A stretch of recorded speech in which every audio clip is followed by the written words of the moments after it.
a kidney. So you have this on your slide. Here is the model I like to use. Excellent. I'm so glad you have it on your PowerPoint. Okay.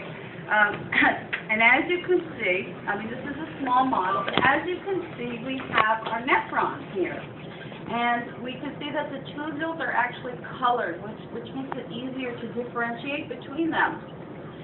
Let's start off looking at the blood supply going into our kidney tissue. First of all, this upper portion right here is essentially the renal cortex, and the lower section is the renal medulla.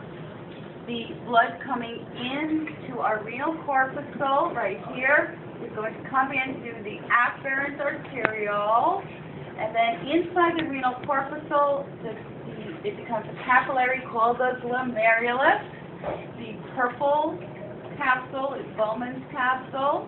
Blood exits the glomerulus through the efferent arteriole, and that efferent arteriole, we don't see it in this section, but we see it around this nephron over here. The efferent arteriole that leaves the corpuscle will then branch and surround all these tubules as the peritubular capillaries. Okay? And if we look at Bowman's capsule, blood that has filtered from the glomerulus will exit the capsule through the proximal convoluted tubule, which is this light green colored tubule. That light green will then become the descending limb of the loop of Henle, and then it becomes dark green ascending limb of the loop of Henle, and then it continues as a dark green distal convoluted tubule, which leads to this white collecting duct. So it's a little bit easier to see the structures that feature this model, right? I think so. And then the last one, we differentiate between the sections of the tubules. So I like using this one. It's much easier. Okay. So this is the one we'll use, and those are the structures that we're going to look at. Now there is one other model, and that is a model of the actual Bowman's capsule and glomerulus. This is the model of the renal corpuscle, and this is the model I like to use. Something similar. Okay. And we can actually see, this is the renal corpuscle. We can see the capsule, Bowman's capsule, or the renal capsule, which is actually simple squamous epithelium, okay, surrounding a tangle of capillaries.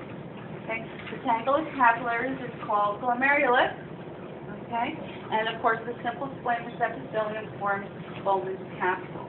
Okay, the blood vessel that enters the renal corpuscle is the afferent arteriole, and the blood vessel that exits is the efferent arteriole. They look almost identical, so how do we tell the difference?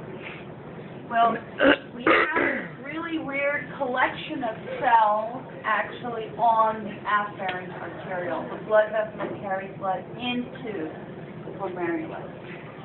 This collection kind of looks like a growth sitting on top, but this collection of blood vessels, cells you see here on the afferent arteriole is known as the juxtaglomerular apparatus.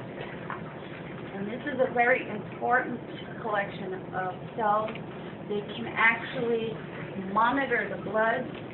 They detect things like blood pressure and oxygen levels. Right?